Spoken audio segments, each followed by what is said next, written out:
So when looking at the war in Ukraine, it's important to recognize the mistakes as well as the achievements. Indeed, Zelensky last week did make a mistake, but in a strong display of a functioning democracy, Ukrainians took to the streets, and within a week, Zelensky has corrected course. A new general has been appointed, and in the eyes of many, the right one, the one the military trusted, and the one who previously resigned rather than preside over failure. But I think that misses the point, the bigger story here that the media and many aren't covering. Because the more important story isn't what Ukraine just did, it's what the moment reveals about Russia can't do and has not been able to do for 4 years, while burning through soldiers at a rate that should be impossible to sustain and yet somehow continues. The average life expectancy of a Russian recruit arriving at the battlefield in Ukraine right now is between 20 and 30 minutes, from arrival at the front to death or serious injury. And Putin cannot stop it, not that he would want to anyway.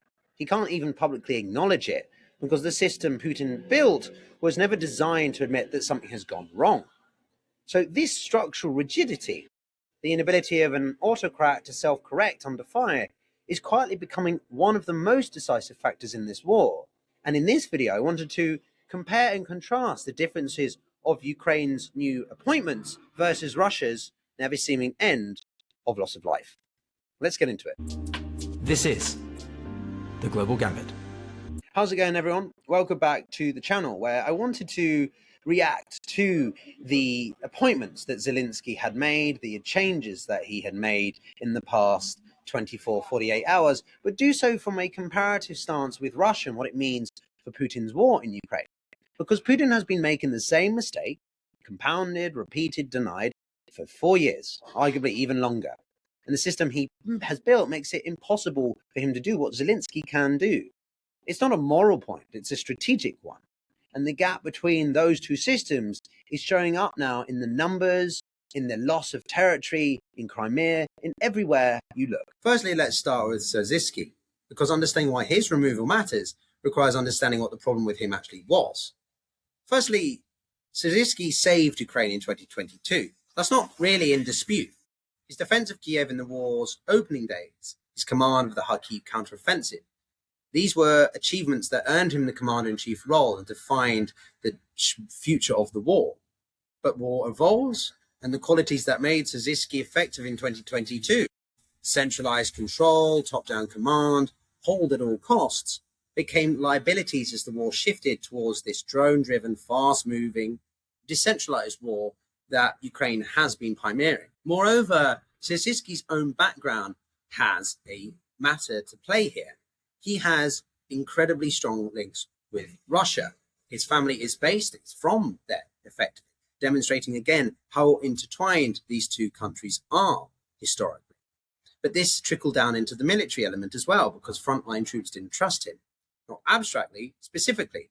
He was seen as a general who issued orders from a distance, who prioritized holding positions over soldiers' lives, who had not made the transition from conventional warfare to this new paradigm Ukraine's own innovation has created, i.e., he was still operating by Soviet doctrine. The complaints were consistent, and they came from within the military, not just from civilian protesters.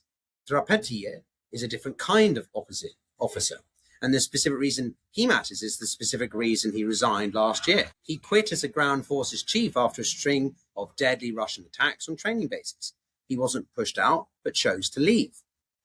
In a public statement, he said he had tried to root out that Soviet-style command culture, an atmosphere of fear, lack of initiative, commanders waiting for orders rather than adapting to what was in front of them, reacting instead of proaction. He failed to change it fast enough, so he resigned and took that responsibility publicly. Now, that detail matters enormously, because the thing he was trying to fix, the Soviet command culture, is precisely the thing that makes Ukraine's drone warfare effective when it works and ineffective when it doesn't. Drones operated by AI, guided by Starlink, striking targets at a distance that would have been unthinkable even a year ago, 2 years ago. That system only works when the commanders at the lowest level are empowered to make fast decisions without having to wait for approval from above. Initiative, adaptability, decentralization. The exact opposite of the atmosphere of fear that was previous. So his appointment signals, not guarantees, but signals But Zelensky understands the kind of military Ukraine needs to be in this new phase of war. Not the army that held Kiev in 2022, the army that can win in 26 and beyond. But the correction is partial. Fedorov, the man that the protesters were actually defending, the architect of this drone revolution, was not reinstated. His position remains unresolved. The crowds demanded him back. They didn't get him.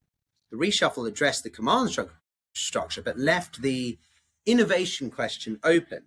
That tension, a democracy that self-corrects, be that imperfectly and completely under pressure, is actually more honest than a clean narrative of everything fixed. Ukraine is learning, it's just not there yet. Ukraine has other serious problems that no appointment resolves. Corruption in recruitment remains endemic, scuffles involving draft officers are commonplace. A brigade commander, for example, was recently linked to alleged kidnapping and murder of civilians. So non-combat deaths and prominent assault regiments have triggered scandals as well. These aren't peripheral issues. They are failures that corrode a military's effectiveness and its relationship with the public that it depends on for support. But what appointments do is signal direction, the direction Ukraine is trying to move, that Zelensky is trying to demonstrate towards accountability, decentralized initiative. It's all in the right direction. Whether it gets there is a different question, and on the battlefield or where we see the answer. But of course, and what I want to do for a large proportion of this video is look at the other side, because everything I've just described is self-correction, accountability, the imperfect but real capacity to change is structurally impossible inside Russia. So let's get into that. Let's start with recruitment, because it tells you everything about the state of Putin's war machine right now. Russia's annual recruitment goal for 2026 is 409,000 contract soldiers. But by early July, it's been recruiting less than 200,000. So that's less than half, and with half the year gone. So daily recruitment has fallen from 1,200 people per day in 2024 to just over 1,000, despite offering signing bonuses of $80,000, despite debt relief of up to $140,000, despite recruiting standards so degraded that Russia is now signing up students, foreign nationals, and residents of its own occupied Ukrainian territories. And still the numbers fall short here, because the reason people aren't signing up is the reason no financial incentive can fix. Russia's monthly casualty rate has exceeded its monthly recruitment rate since March of 2026. For the first time in this war, Russia is losing more soldiers than it can replace. 30,000 casualties every single month versus 27,000 new recruits. But the gap keeps widening every single month. Now, America's CIA director confirmed earlier in the year what Russian military bloggers had been saying privately for months before. The average life expectancy of Russian recruits arriving is now between 20 and 30 minutes. Not days or weeks, just minutes. In April alone, Russia lost about 25,000 troops to advance just 53 square kilometers in Donetsk, 470 per square kilometer. So that effectively means that the Russia-Ukraine casualty ratio has risen to 8-1 in the first half of 2026, up from 2 or 3-1 for most of the war, and is perhaps more what you'd expect of a war of this nature. So Russia has suffered 1.4 casualties since February 22, 2022, more than 4 times all of America's fatalities in every war combined since the end of World War II. These are not numbers a system built on denial can manage indefinitely. They reach every family in Russia, not through state television, which of course will not report them, but through the silence of a phone that never stops ringing, the absence of a son who was supposed to come home but never does. But here is the question that matters. Why, with numbers like these, has nothing changed? Because Putin can't do what Zelensky just did. He can't publicly fire a failing general and replace him with someone his citizens have demanded. He can't admit the war is not going to plan, although he doesn't have the true information because no one wants to tell him that. And he can't reverse course even if he did, without the reversal itself becoming the story. Confirmation that something went wrong, that the SMO has not been controlled, managed, and been the successful campaign that state television has been describing for all these years. Autocracies do not self-correct publicly. They absorb the failure, they deny it, and compound it.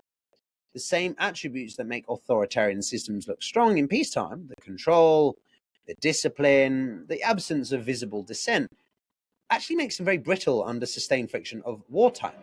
Every mistake denied becomes a mistake repeated. Every failure absorbed becomes a failure compounded. And 400 soldiers per square kilometer, month after month, is a friction rate that no denial can absorb indefinitely. Russia's military is demanding now 500,000 additional soldiers immediately.